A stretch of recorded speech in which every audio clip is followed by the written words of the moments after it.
And as we get started talking about creating workbooks, it's only appropriate to talk about opening a new workbook. By default, when you launch Microsoft Excel 2003, you're going to see Book 1, a blank, empty space ready for you to work. If you need more, or you've closed that, it's not acceptable, you want to refresh your data, whatever your needs may be, opening a new workbook is a very simple thing. You can use the standard toolbar, has a new button, and when I click that, you'll see I have Book 2. Also notice that my task pane, again, has disappeared. So Microsoft Excel is trying to accommodate my usage. I can go up to the File menu, long way around, and click New. And when I do, the task pane returns, and it says, what would you like to create? A new blank workbook? Would you like to create a new workbook from an existing workbook? Or would you like to use one of the Office templates that you currently have or search for a new one online? Again, we'll talk more about that later. So this is very useful. I can click New Blank Workbook, and here I have Book 3. If I go to the Window menu, you can see I have Book 1, 2, and 3 all lined up here. They're all blank and ready to go because I've just created 3 new workbooks. I'd like to open up a file at this time. I'm going to navigate to the desktop where I have my student files. And in Chapter 2, I have sample data. Now, we're not quite at the point where I want to talk about opening existing workbooks, but you've seen how it's done. It's just as easy. Let's talk about entering different types of data into Microsoft Excel. Here I have the 3 major categories of data represented with several different examples. On the left-hand side, you see the types of data. We have numerical, text, and formulas. Pretty much everything that you enter into a spreadsheet can be broken down into those 3 categories. Numerical data can take on the shape of simple numbers, like the number 23. It can take on the shape of 32,000, a larger number, yet still simple.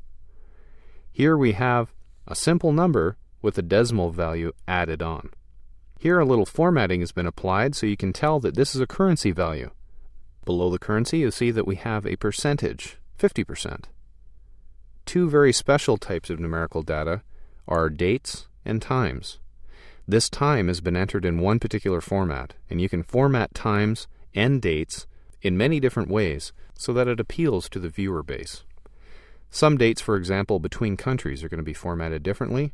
Other people may just have a personal preference in the way that date and time are shown.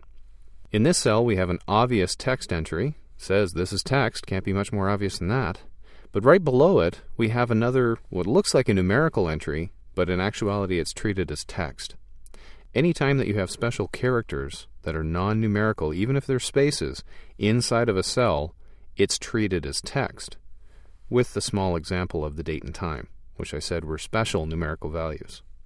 So this, which represents a phone number, we have 3 digits, dash, 3 digits, dash, 4 digits, that actually gets treated as text. Many such numerical seeming data will be labeled as text beneath the surface of Excel. Don't fear though, Excel is smart enough to still utilize most of the numerical textual data, and we'll look at some examples of that later on. Below the text, we have formulas. And here, you can see that I have a value of 4 and a value of 78028. Well, 78,028 and 4, they seem like numerical data to me.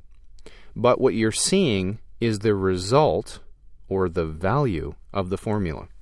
If I click on that cell, make it my active cell, up here in the formula bar, you're going to see the formula that has generated the answer 4. It's simply saying, this cell contains 2 plus 2. The equal sign indicate that we're building a formula. 2 plus 2 will give us a simple result. If I click on one of the other cells that contain numerical data, you'll see that I simply see the value that's within the cell. Even here, 46005 is the value inside the cell. It's being represented with 2 decimal places because of the formatting that I've applied on the cell. We'll understand cell formatting later. Down here, in the last cell in this sample document, you can see that there's a little green triangle in the upper corner. Let me show you that again. The little green triangle indicates that we've used a function. This is a sum function, and this sum function is adding the values in B2 through B4. That's how you read that formula. The important part is to recognize the difference between numerical data, textual data, and formulas. And if you don't, Excel will remind you if you try to use them inappropriately.